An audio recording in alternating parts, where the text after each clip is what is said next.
ज्यादा परोपकारी के ऊपर घर वाले भी दुखी हो जाते हैं। एक भक्त था हम जैसा, वो सब विनोद में कह रहे हैं परोपकार की भावना थी। सत्संग सुनता था, सत्संग में परोपकार की भावनाएं सुनकर के उसके हृदय में परोपकार का ऐसा भाव बना, महाराज राह चलता कोई व्यक्ति हो सबकी सेवा करता था। राह चलते हुए किसी को दिख रहा है कोई भारी सामान उठा रहा है तो कहो तो खुद ही उठा के उसके घर तक रख आता था। राह में कोई दिख जाए कि कोई बेचारा भिक्षुक भीख मांग रहा है, कोई भोजन मांग रहा है, सब कुछ लुटा देता था, अपने पास भले ही ना हो। यहां तक कि ऐसी उसकी स्थिति कि कभी उसके पास धन नहीं होता था, किसी को देना है तो किसी के यहां मजदूरी करके कमा करके उसको दे आता था। इतनी उसकी परोपकार की भावना। करते करते करते पूरा उसने महाराज जो है, घर वाले उसके बड़े परेशान, उसके माता पिता इतने दुखी हो गए, बोले कि यार ये इतना परोपकार करता है, इतनी सेवा करता है, इस सेवा से तो अपने बारे में सोचता ही नहीं है।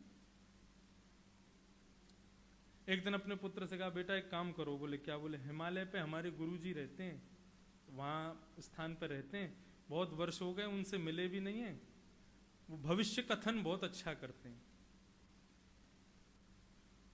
उनके पास चले जाओ अपना भविष्य पूछ के आ जाओ। बोले ठीक है, माता पिता आज्ञा कर रहे हैं तो निकल गया। लंबा सफर महाराज, 6-7 दिन हो गए चलते चलते उसको। हिमालय की कंदराओं में पहुंच गया, ऊपर चढ़ाई करने लगा, तभी उसको भूख लगने लगी। तभी उसने एक व्यापारी एक देखा, अपनी दुकान बढ़ा रहा था, वहां जाकर के उसने कहा भैया कुछ प्रसादी मिलेगी, हम अपने गुरुजी के स्थान पर जा रहे हैं। तो व्यापारी अरे आओ आओ महाराज बैठो, उसको भोजन कराया। बोले क्या करते हैं तुम्हारे गुरुजी? बोले गुरुजी हमारा भविष्य कथन करते हैं। तो हमारी माता जी ने कहा कि जाके अपना भविष्य पूछ के आओ, पर उपकारी करते रहोगे कि कुछ और भी होगा जीवन में। अच्छा आपके गुरुजी भविष्य बताते हैं? बोले हाँ। बोले हमारी एक बेटी है, 21 वर्ष की हो गई है, उसका ब्याह करना है, लेकिन बात एक जगह रुक जाती है। बोले क्या? वो हमारी बेटी गूंगी है, खूब इलाज करवा लिया, आप अपने गुरुजी से पूछो ना ये कभी बोल पाएगी कि नहीं बोल पाएगी। अब ठीक है, अब तो उसको परोपकार की तो उसकी भाव थे, वो बोला अब जरूर पूछ के आऊंगा, यही तो मार्ग है, लौटते समय आपको बताता चला जाऊंगा। क्या कहा गुरुजी ने? भोजन करके आगे बढ़ गया। आगे बढ़ा तो एक राजा अपना राज्यपाट त्याग करके तपस्वी भेष में आकर के तपस्या कर रहा था।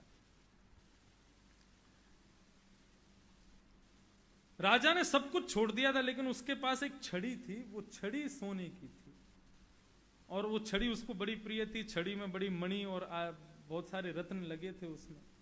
वो छड़ी अपने पास ही रखता था।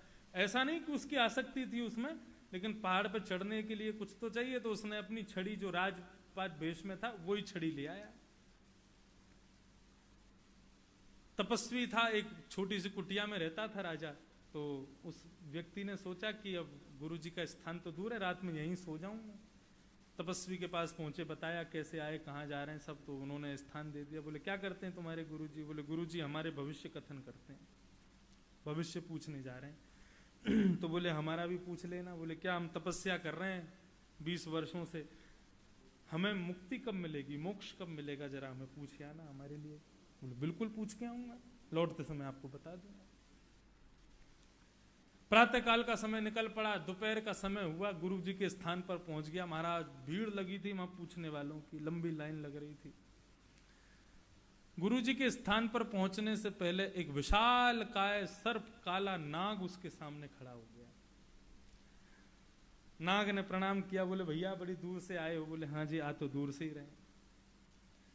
गुरु जी के पास जा रहे हो? बोले हाँ। बोले मां बहुत भीड़ है, मुझे तो कोई जाने नहीं देगा, सर्प समझ के सब मार के भगा देते हैं, हमें भी भविष्य पूछना है। बोले क्या पूछना है? बोले हमें ये पूछना है, मैं सर्प योनि से बहुत दुखी, हजारों वर्ष हो गए मुझे इस योनि में, मैं इस योनि से मुक्त कब हो पाऊंगा, मुझे बताओ। उस सर्प के यहां पर एक मणि थी, बोले हाँ जरूर, पूछ के बताएंगे।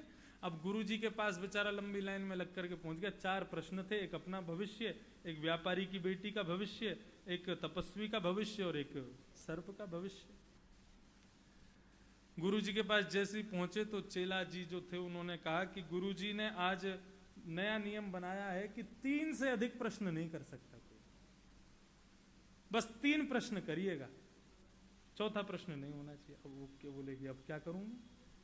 एक मेरा प्रश्न और 3 राहबरों का प्रश्न, 4 प्रश्न है मेरे पास। तो अब वो ठहरा कौन?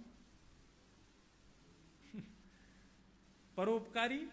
उसने कहा अपना भविष्य तो चलो देख लेंगे कभी।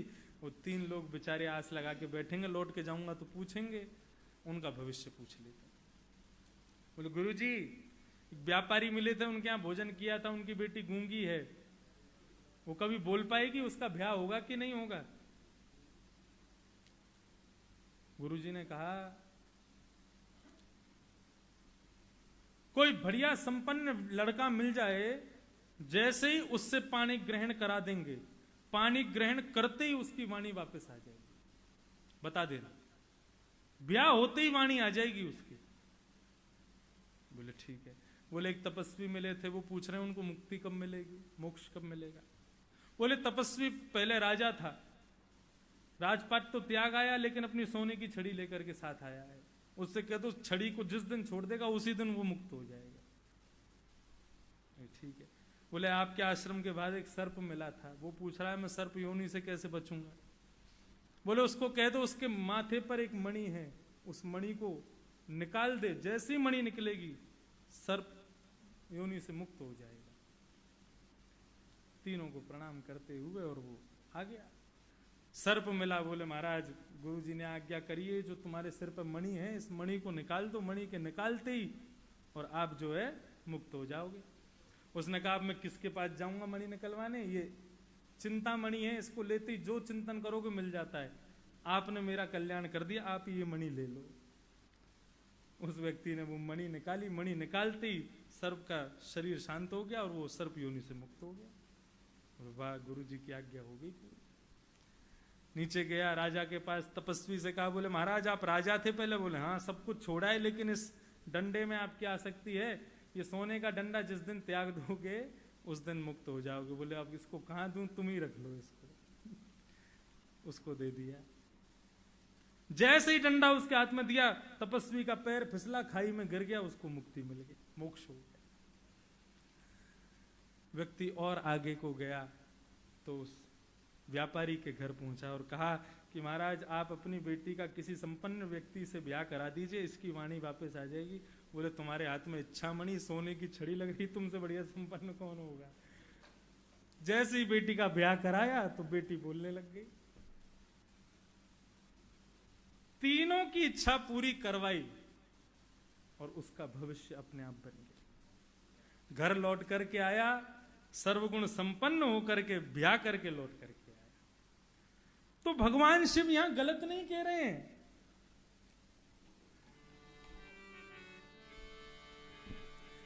स्यात् संगमोनुग्रह एष नस्तव, क्या कह रहे हैं? वो यही कह रहे हैं।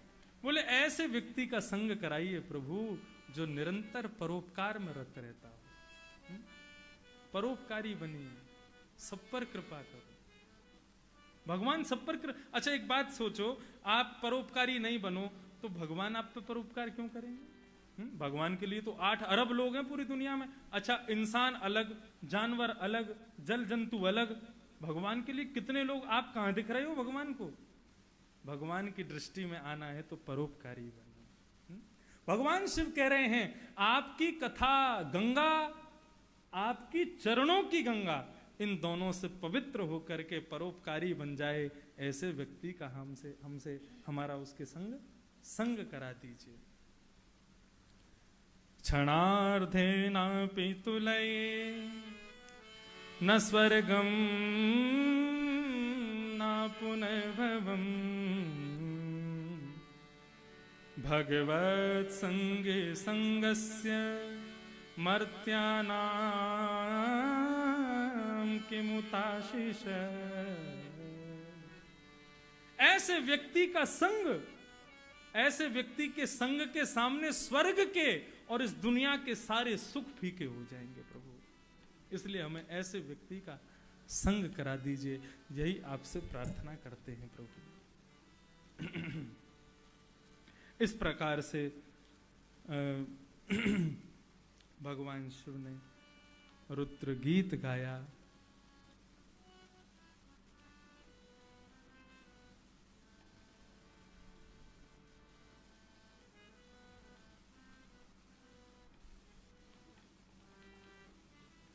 और रुद्र गीत गाते गाते भगवान शिव ने प्रचेताओं को कहा कि ये जो मैंने गीत तुमको सुनाया है, इस गीत का निरंतर स्मरण करना, इस गीत का निरंतर स्तवन करना, तुम्हारी मन की जो इच्छा होगी, यद्यत इच्छत्य सत्वरम, जो इच्छा होगी वो पूरी हो जाएगी। प्रचेताओं ने कहा, श्रीमन नारायण को पाने के अलावा हमारी दूसरी कोई और इच्छा नहीं है प्रभु। एक ही इच्छा है कि वे हमको मिल जाएं, वे हमारे हो जाएं, बस यही आपसे प्रार्थना करते हैं। यहां पर भगवान शिव ने एक श्लोक में और एक सुंदर बात कही है। प्रमत्तमुच्चरेत् कृत्य चिंतया प्रबुद्ध लोभम विषये